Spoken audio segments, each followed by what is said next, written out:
2024 के चुनावी दंगल में हम आपको अलग अलग लोकसभाओं के बारे में बता रहे हैं, वहाँ की ग्राउंड रिपोर्ट, वहाँ की कैंडिडेट्स का ट्रेल भी दिखा रहे हैं।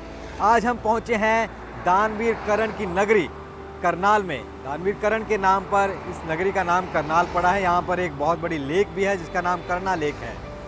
ये एक काफ़ी ऐतिहासिक नगरी है और इंटरेस्टिंग बात यह है कि पूर्व मुख्यमंत्री मनोहर लाल, जो कि यहाँ के कैंडिडेट भी हैं अब लोकसभा के, वो यहाँ से विधानसभा भी पहुँचे, एमएलए भी रहे, हालांकि इस्तीफा उन्होंने दे दिया है। इसके अलावा अगर बात करें तो यहाँ से दिव्यांशु बुद्धि राजा, जो कि पहली बार चुनाव लड़ रहे हैं, कांग्रेस के हैं और यूथ कांग्रेस के हरियाणा के प्रधान रहे हैं, वो यहाँ से कांग्रेस की तरफ से, देवेंद्र कादियान जेजेपी की तरफ से और कई और अन्य पार्टी के और इंडिपेंडेंट कैंडिडेट्स भी हैं। लेकिन मुख्य मुकाबला पूर्व मुख्यमंत्री मनोहर लाल और देवेंद्र कादियान के बीच में है।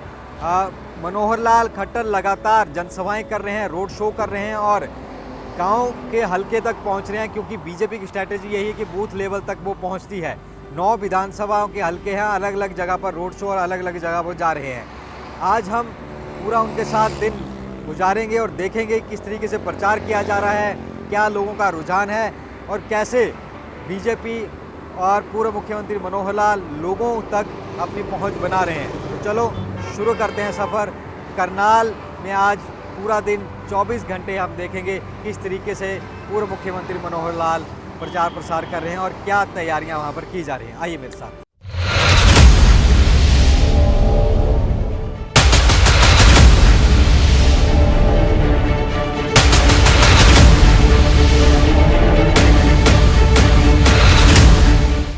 लगातार लोकसभा प्रचार चल रहा है और मैं इस वक्त करनाल लोकसभा में हूँ, पानीपत विधानसभा। मेरे साथ पूर्व मुख्यमंत्री हैं मनोहर लाल जी। धूप है इतनी, लेकिन फिर भी यहाँ पर पहुँच रहे हैं और इसीलिए शायद बीजेपी भी जानी जाती है कि एक रूट लेवल तक पहुँचती है। मेरे साथ मौजूद हैं सर, आप कई दिनों से लगातार प्रचार कर रहे हैं, क्या माहौल लग रहा है हरियाणा में? देखिए, पहले तो मैं हरियाणा भर में सभी विधानसभाओं में हमारे मुख्यमंत्री नायब सिंह सैनी जी और मैं, हमने 90 के 90 विधानसभाओं में पूरी सभाएं की हैं। बहुत अच्छा रिस्पांस लगातार 1.5 महीने रहा है। हम सभी 90 विधानसभाएं कर रहे हैं और हमारे जो बड़े लीडर्स हैं, कल प्रधानमंत्री जी की रैलियां 2 हुई हैं, अभूतपूर्व समर्थन उसमें लोगों ने दिया है। अब मैं अपनी लोकसभा में लगातार रोड शो कर रहा हूँ। आज मेरा 10वां ये रोड शो है और आगे 6 रोड शो और भी होने वाले हैं। तो हर विधानसभा में हमें एक रिस्पांस मिल रहा है और जिस प्रकार आपने देखा, लोग सड़कों पर, गलियों के बाहर, घरों से बाहर निकल कर उमड़ पड़े हैं, स्वागत करते हैं, फूल बरसाते हैं और समर्थन देते हैं। तो मैं अभिभूत हूँ कि हमारी लोकसभा करनाल की एक बहुत बड़ी विजय लोगों के आशीर्वाद से होगी।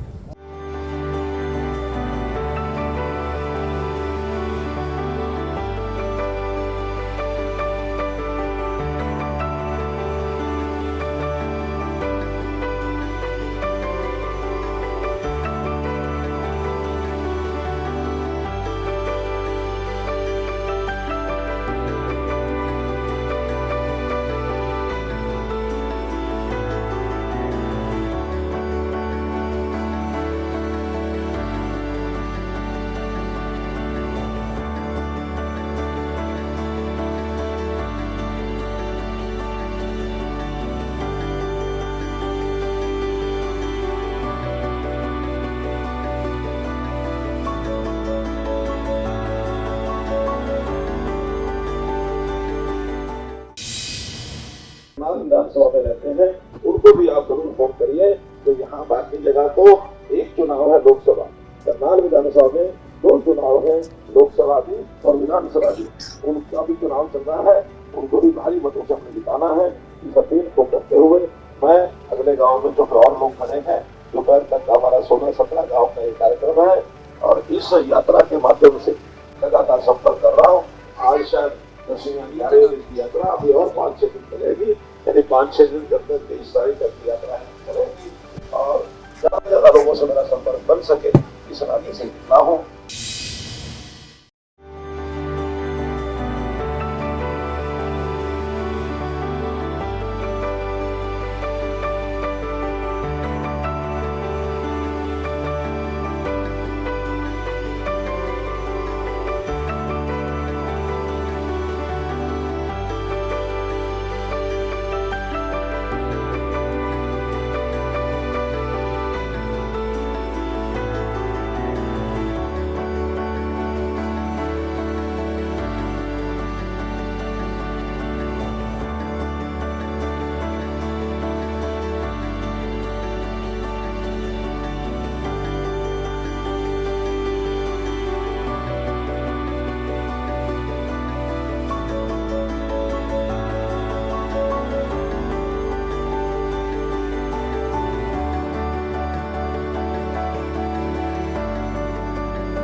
कहा जा रहा है कि क्योंकि 400 पार तो नारा दिया ही हुआ है, क्योंकि अब आप ही का एक छठा और फिर 7वां चरण बचा है। क्या लगता है कहाँ तक आंकड़ा पहुँच चुका है? देखिए, अभी तक जो हमारे पास फीलिंग्स आ रही हैं, जो सर्वे आ रहे हैं और जो मीडिया के लोग भी बोल रहे हैं कि हाफ मार्क तक तो हम पहुंच चुके हैं। अगले अब 3 चरण और बचे हैं, उन 3 चरणों में हम 400 का आंकड़ा पार करने की अपनी जो पूरा आशीर्वाद जो है इसकी अपेक्षा करते हैं। हरियाणा में अगर बात करें तो क्योंकि 10वीं 10 सीटों पर लड़ रही है, तो इस बार क्या लगता है 10 सभी सीटों में? 10 की 10 सीटें हरियाणा के 10 की 10 सीटें, और करनाल विधानसभा सीट भी बड़े मार्जिन से हमारे मुख्यमंत्री जीत रहे हैं। आप यहाँ के विधायक भी रह चुके हैं करनाल से और अब सांसद बतौर, तो क्या लगता है अब देश की राजनीति को ज़्यादा जरूरत है आपकी? देखिए, ये हमारे पार्टी का पार्लियामेंट्री बोर्ड का डिसीजन है कि वो कौन सा दायित्व मुझे सौंपते हैं। अभी तक जो दायित्व था उसको मैंने पूरे अपने क्षमता से, योग्यता से बहुत अच्छी डिलीवरी दी है जनता को। अब आगे जो दायित्व केंद्र की योजना से हमें मिलेगा उस पर भी पूरा काम करेंगे। दिन में पटाखे लोग जला रहे हैं, जगह जगह स्वागत हो रहा है अच्छे से, मतलब जो इंडिया गठबंधन का लग रहा है कोई जोर, फिर ये जनता का उत्साह है। तो उत्साह में से ये सारा आप देख रहे हैं कि किस प्रकार से जो जश्न जीत के बाद मनाया जाता वो जश्न को लोग पहले ही एंटिसिपेट करके उसको मना रहे हैं कि ये सीट हमारी एकदम सुरक्षित है, और बाकी भी सीटों पर इसी प्रकार का। आपके सामने दिवांशु बुद्धि राजा है, देवेंद्र कादियान है, क्या लगता है वो कंपटीशन कितना मानते हैं? देखिए, ये फैसला जनता ने करना है। मैं अपने मुंह से किसी कैंडिडेट के बारे में कुछ कभी कहता नहीं हूँ, क्योंकि उनकी पार्टी ने उनको खड़ा किया है। वो किस प्रकार के कैंडिडेट हैं, किस प्रकार का समर्थन जनता देगी, ये आने वाला रिजल्ट हमको बताएगा।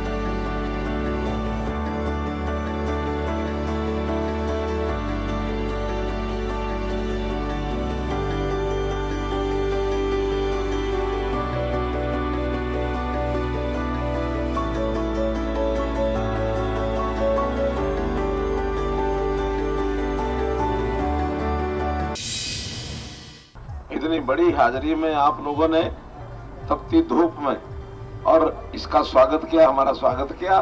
मैं दिल की गहराई से आपका बहुत बहुत आभारी हूँ, बहुत अभिनंदन करता हूँ। ऐसे बड़े नेता हमारे हो गए हैं कि दुनिया भी उनकी ताकत को मानती है। उन्होंने बड़ी बड़ी समस्याएं चुटकियों में हल कर दी, और दुनिया की समस्याएं भी ऐसी तरह की हैं, वो लोग भी मोदी जी से सलाह मांगते हैं, उनसे सहयोग मांगते हैं।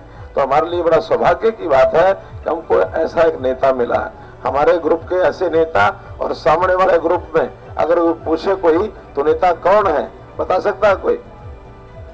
कोई दूसरे ग्रुप का कोई नेता कौन है, बता सकता है कोई?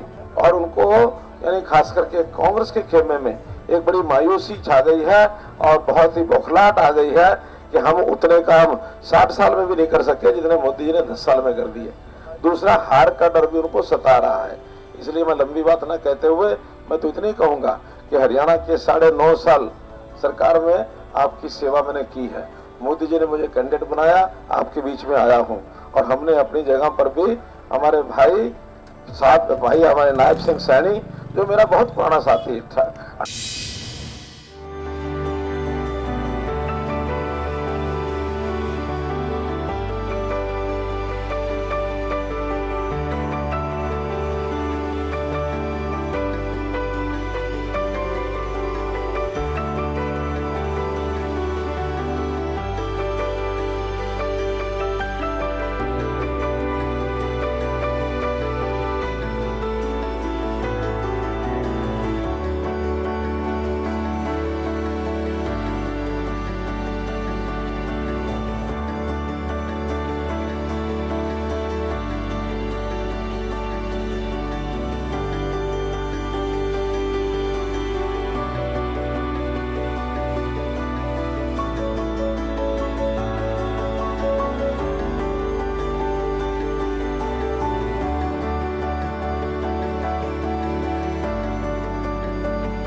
कांग्रेस के नेता जहाँ भी जा रहे हैं वो यही कह रहे हैं कि सरकार गिरने वाली है, सरकार गिरने वाली है। क्या कहना चाहिए, क्या है? सरकार बिल्कुल नहीं गिरने वाली, पूर्ण बहुमत हमको, क्योंकि हमने 13 मार्च को भी विश्वास मत प्राप्त किया था। आज भी विधायकों का विश्वास हमारे प्रति है, इसलिए वो हिचक रहे हैं झूठी बूटी चिट्ठियाँ लिख करके, और कभी गवर्नर को, कभी स्पीकर साहब को।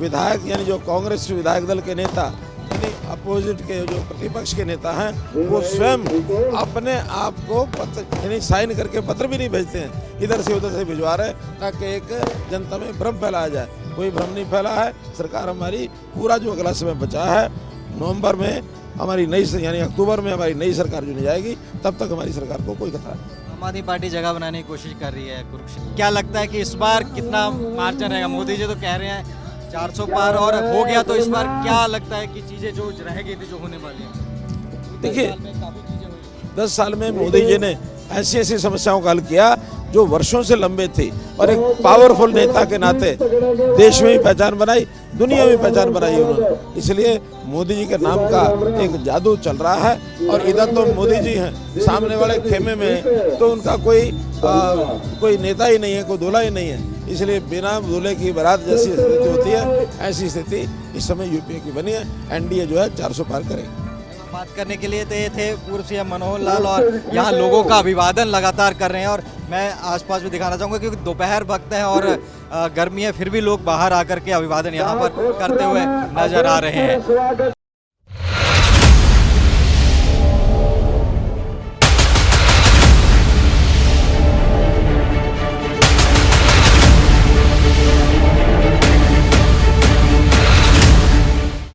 करनाल विधानसभा में पूर्व मुख्यमंत्री मनोहर लाल इस बार लोकसभा प्रत्याशी हैं, और प्रचार प्रसार किस तरीके से कर रहे हैं, कैसा चल रहा है, हमने आपको सब दिखाया।